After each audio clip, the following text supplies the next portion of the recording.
정리하면 다음과 같다. 의식은 다양한 대상들을 지배하고자 한다. 그렇죠. 의식은 동산이나 부동산을 지배하고자 하고, 즉 물건을 지배하고자 하고, 나아가 육체를 지배하고자 하고, 더 나아가면 의식을 또 지배하고자 하죠. 내 의식은 내 것이다 이렇게 생각하는 거죠. 의식의 이 지배하고자 하는 권리를 이제 소유권으로 규정하면 인권과 소유권은 같은 것이 되는 거예요.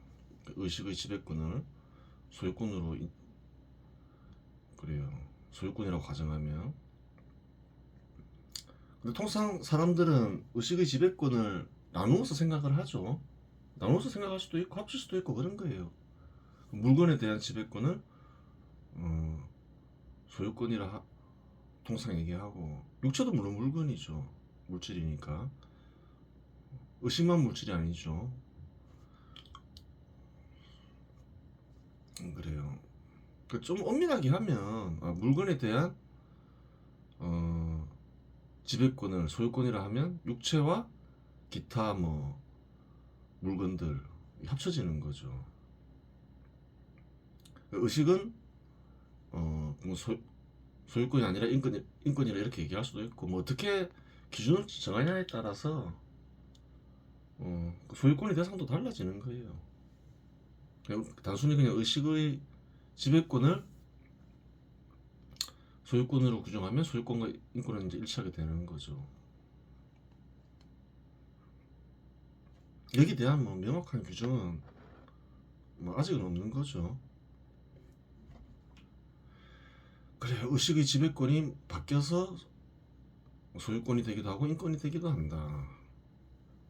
의식의 지배권을 소유권으로 규정하면 소유권이 침해는 곧 인권이 침해가 된다. 그렇게 되는 거예요.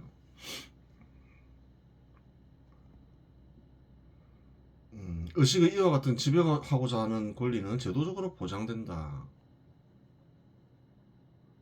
그렇죠. 의식은 무엇을 지배하고자 하는가? 우선 동산, 부동산, 자신의 육체, 자신의 의식을 지배하고자 한다.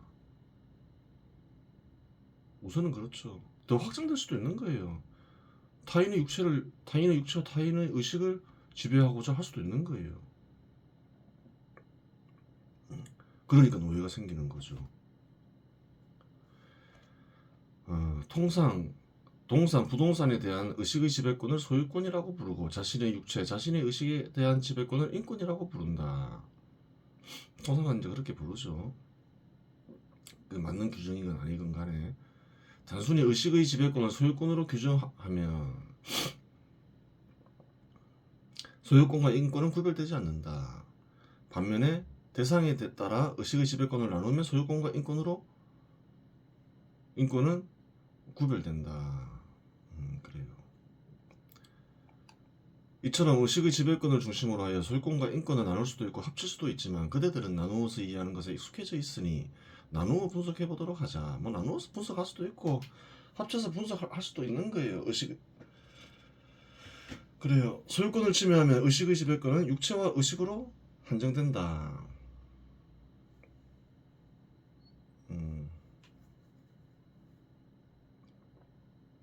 그래요.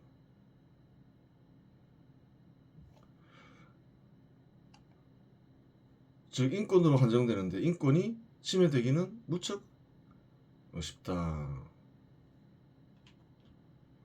소유권을 침해해요. 소유권을 부정해요. 그러면 허용된 권리는 뭔가요? 육체와 의식에 대한 지배권이죠. 그래요. 근데 그런 상황이 되면 소유권이 부정되는 상황에서는 인권이 부정되기가 되게 굉장히 쉽다 이렇게 얘기하고 있는 거죠. 그러니까 육체와 의식에 대한 지배권이 침해당하기가 쉽다. 그 이유를 알아봐야 되겠죠. 특정 집단만이 소유권을 지닌 제 재산을 관리하면 국민들 모두 실질적으로 노예 상태로 전락하기 때문이다. 노예 상태로 전락돼 버리죠. 재산을 가지고 국민들의 생명을 좌지우지할 수 있으니까 별 도리가 없는 거죠. 이렇게 하라면 이렇게 해야 되고 저렇게 하라면 저렇게 해야 되는 거죠.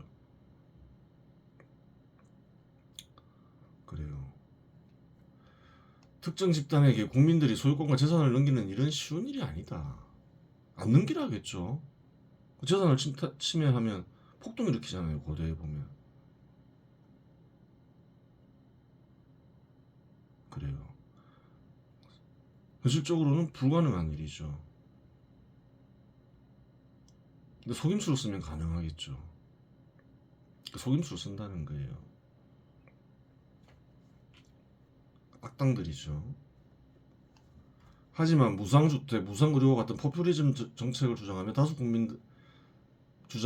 국민들은 속아서 그와 같은 정책을 지지할 수도 있다. 그래요.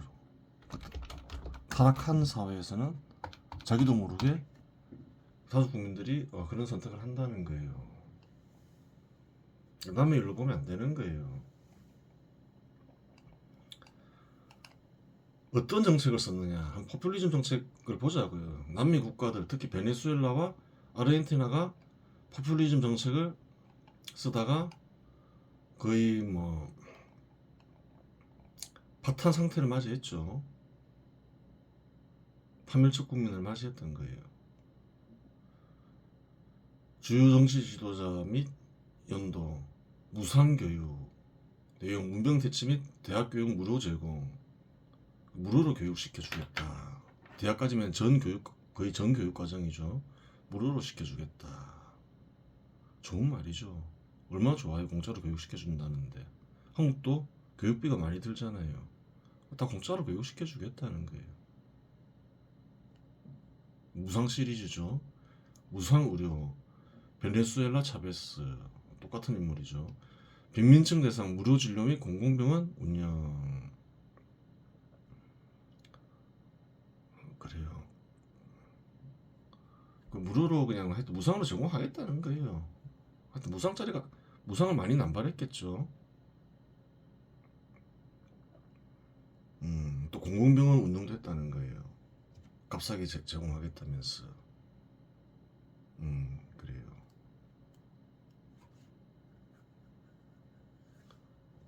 이재명 후보도 뭐 공공병원을 성남에 만들었다가 운영이 안 된다고 하죠. 유사한 정책을 썼던 거죠. 좌파 인사들은 생각하는 게 비슷하고 또 앞서 나간 이들이 한 것들을 보면서 배우겠죠. 쉽게 벗어나지 못하는 거예요. 실패하는 걸 보더라도. 무상주택 공급. 이건 또 아르헨티나 페르난데스가 실시한 정책으로 알려져 그 코필롯이 얘기했죠. 저소득층 대상 공공주택 제공. 하여튼 뭐 무상을 남발하면서 국민들을 현혹한다는 거예요.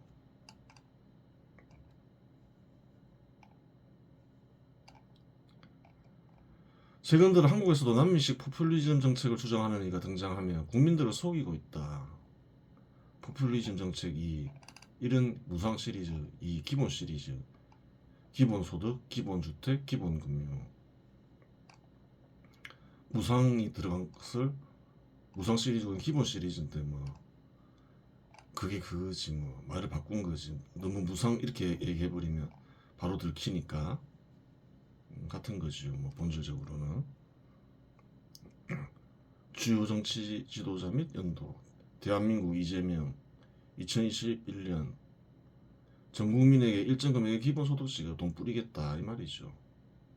기본주택 대한민국 이재명 무주택자를 위한 공공임대주택 공급. 공공주택 제공 똑같잖아요. 내용은 보면 저소득층 무주택자 이게 말이 바뀌는 거고, 공공주택, 공공임대주택 같은 거지 뭐. 기본금융 좀 약간 내용이 다른 거죠. 하여튼 뭐 기본 시리즈를 남발하고 있는 거죠. 무상 시리즈 남발하는 것과 같이 다 같은 거예요. 내용도 보면 뭐 무주택자를 위한 장기 공공임대주택 똑같잖아요. 저소득층 대상 공공주택 제공. 그래요.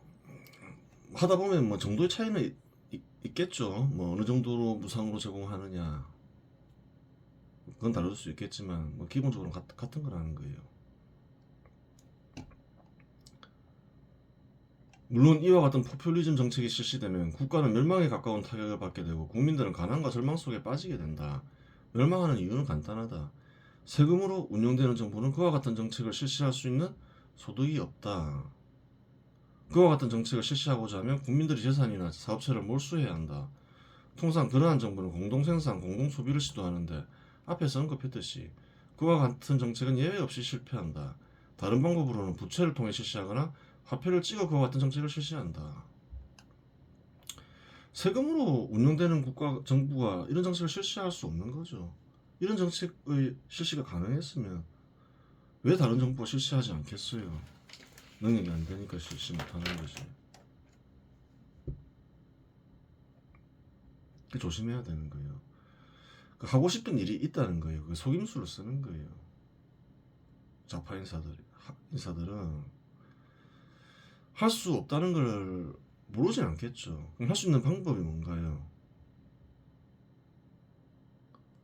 사회 구성원들이 얻는 소득을 얻는 수단, 대표적인 게 사업체죠. 사업체의 소득으로 실시하겠다. 사업체를 몰수해서 그걸 하고 싶은 거예요. 사업체를 몰수해서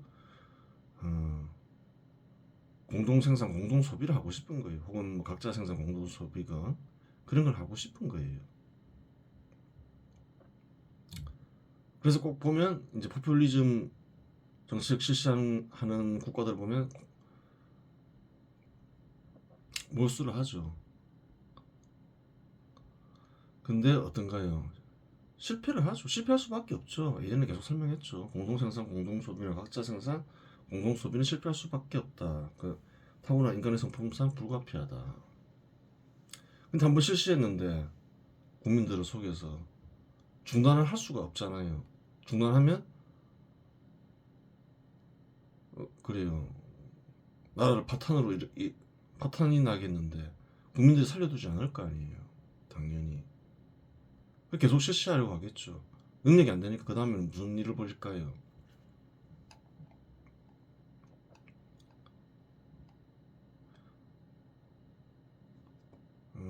그와 같은 정책을 실시하면 국민들이 재산이나 사업체를 몰수해야 한다. 그렇죠. 재원이 있어야 할 거니까 이런 시도를 하는 거죠. 통상 그러한 정부는 공동생산, 공동소비를 시도하는데 앞에서 언급했듯이 그와 같은 정책은 예외 없이 실패한다. 무조건 실패하는 거죠. 뭐. 그러니까 실시만 하면 실패하는 거예요. 고대 농경국가부터 보면 현 시대도 마찬가지죠. 가장 큰 실패는 20세기에 있었던 공산주의 국가에서 실시된 실패죠. 그거 다 실패하는 거예요. 알아야 되는 거예요. 다른 방법으로는 부채를 통해 실시하거나 화폐를 찍어 그와 같은 정책을 실시한다. 이미 파탄 상태에 이르렀는데 중단하면 목숨이 위태롭겠죠. 어떻게든 실시하면서 국민들이 지지를 얻으려 하겠죠. 방법이 없으니까 뭘 하나요? 화폐를 찍어낸다는 거예요. 부채를 통해 실시하거나 화폐를 찍어내거나 두 가지 방법밖에 안 남는 거죠. 한다는 거예요. 어떻게든 하려고 한다는 거예요. 목숨을 보존하기 위해서라도 하려 하겠죠. 포퓰리즘 정책 3. 돈 뿌리기. 베네수엘라 마두로 화폐 단위 변경 및 고액권 발행. 2018년 물가 상승률 65,000%. 한 20-30%만 올라도 국가가 뒤집어지는데 1년에 65,000%가 상승한다는 거예요. 돈 뿌리기 정책을 실시하면 화폐에 대한 환상을 버리라는 거예요. 아르헨티나 메넴 1990년 1만 페소 및 2만 페소 지폐 발행 돈을 찍어냈다 이 말이죠. 1990년 물가 상승률 2만 %. 잘 보라는 거예요. 한국에서도 이와 같은 정책을 실시하겠다는 정치인이 나타났다.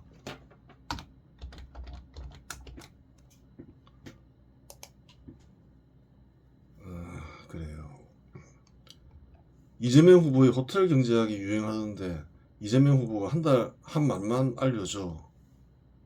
이재명 후보는 호텔 경제학을 설명하며 다음과 같이 말했습니다.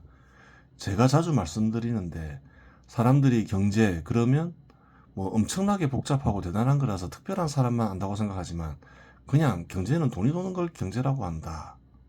이재명 후보가 이렇게 말했겠죠.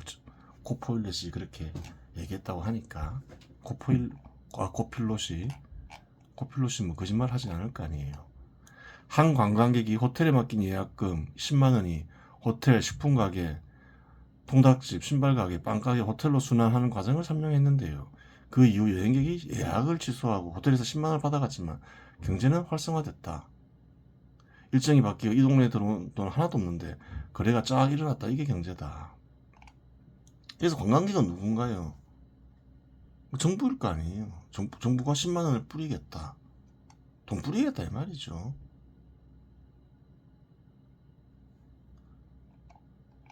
그래요. 그건 돈 뿌린 걸 회수하겠다 이 말인 거예요.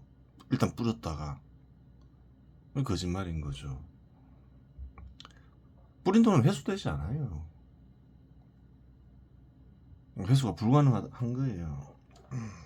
그랬으면 그게 가능했으면 코로나 때 뿌린 돈을 회수해가지고 물가가 오르지도 않았겠죠. 그러니까 이 말만 하면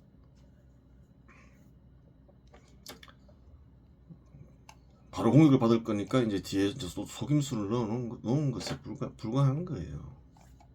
보겠습니다.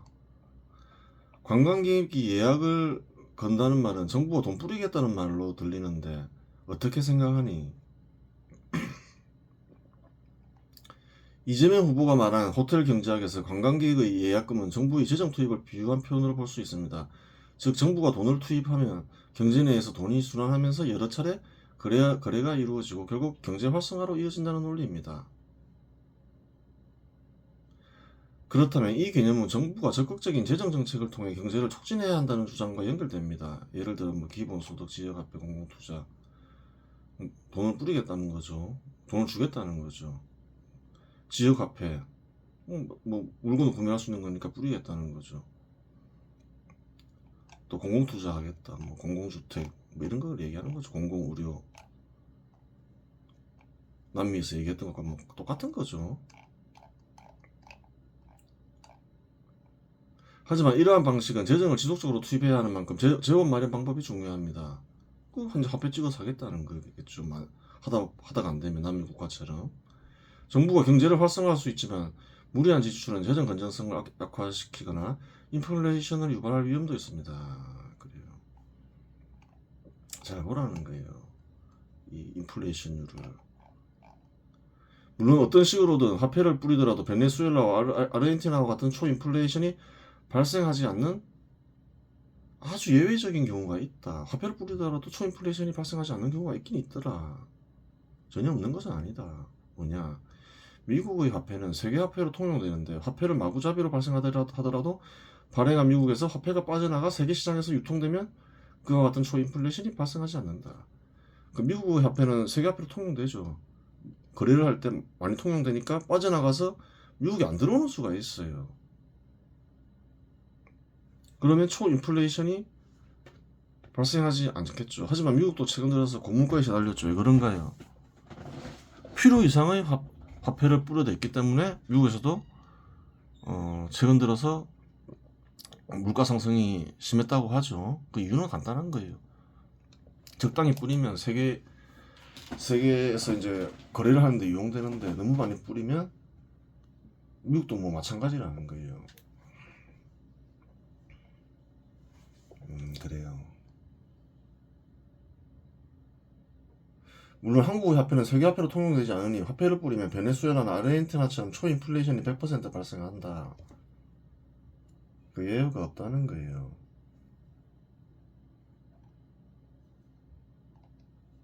코필롯도 아는 걸 왜 모르냐는 거예요.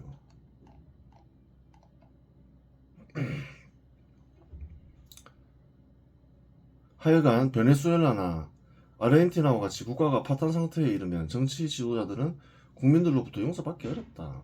동산과 부동산의 지배권인 소유권을 박탈했는데 육체와 의식의 지배권이 인권이라고 박탈하지 못하겠는가. 그래요. 그러면 이제 국민들로부터 용서받기 어렵죠. 물러나면 거의 뭐 죽는다고 봐야 되는 거죠. 그러니까 어떻게 하나요? 오히려 자기네들이 국민들을 지배하려 하죠. 자연히 그러한 국가에서는 인권이 사라지게 되는 것이다. 그렇죠. 그래요. 의식의 지배권은 한없이 증가할 수 있다. 그러면 의식의 지배권이 한없이 증가하는 일은 바람직한 일일까? 물론 그렇지 않다. 의식의 지배권이 한없이 증가하면 타인이나 타 집단의 재산을 지배하고자 하면 나아가 타인의 육체나 의식을 지배하고자 한다. 그럴 경우 살인, 강간, 절도와 같은 범죄가 발생할 수도 있다. 따라서 의식의 지배권은 타인의 의식의 지배권을 침해하지 않는 선까지만 인정될 수 있다. 물론 타 집단이 재산을 지배하는 것 역시 허용되지 않는다. 하지만 이와 같이 타인이나 타 집단에 피해를 끼치지 않는다면 의식의 지배권인 인권이나 소유권은 확장되는 것이 바람직하다. 의식의 지배권에 대해서 살펴보고 봤어요. 그래요. 그 지배권이 침해되면 이제 사람들은 불쾌하고 수치를 느끼고 모욕감을 느끼고 부당하다 느끼는 거죠. 그렇게 되는 거예요.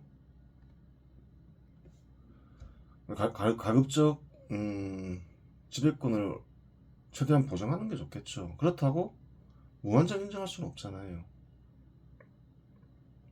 그러면 사람을 노예로 삼을 수도 있는 거니까. 그리고 얼마든지 범죄를 저지를 수 있겠죠. 그러니까 그 제한은 뭐가 어떻게 되나요? 최대한 넓히되 타인의 의식의 지배권을 침해하지 않는 범위 내에서 최대한 확장하는 거죠. 그렇게 되는 거예요. 그래요. 남미 국가의 이런 포퓰리즘 정책과 이재명 후보의 포퓰리즘 정책이 거의 일치하죠. 이게 우연이겠냐는 거예요. 그 좌파 인사들은 뭔가요? 그래요. 남미 좌파 인사들은 한국 좌파 인사들보다 좀 앞서 나갔죠. 실제로 좌파 국가도 건설을 했고, 그 한때 남미에서 생긴 좌파 견해들이 크게 유행한 적도 있어요. 뭐 종속 이론 이런 거. 그래요. 그 한국 좌파 인사들이 모르겠냐는 거예요. 이거를 쓰니도 뭐 다 아는 건데 깊이 빠져 있다는 사실을 알 수 있는 거예요. 그 한번 꽂히면 헤어나기가 쉽지 않다는 거예요.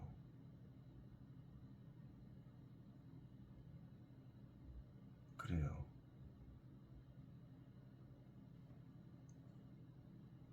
그 한국도 이제 문제가 되는 거예요. 남미 국가들이 욕할 게 아니라는 거예요. 지금 통째로 남미 정책들이 쏟아져 나왔잖아요. 기본 시리즈도 나왔고 돈 뿌리겠다라고 대놓고 얘기하고 있잖아요. 보통 실패하면 이제 그 다음에 실시하는 게 돈 뿌리는 건데, 최후에 실시하는 게 돈 뿌리는 건데 한꺼번에 다 나왔다는 거예요. 그래도 한국 국민들 상당수가 지금 이 포퓰리즘 정책을 지지하고 그래요. 좌파 인사들로 장악된 민주당을 지지하고 있잖아요. 그 남미 국가들이 미개하다 그 욕할 수도 없다는 거예요. 그래요. 이번 시간에서 마치겠습니다.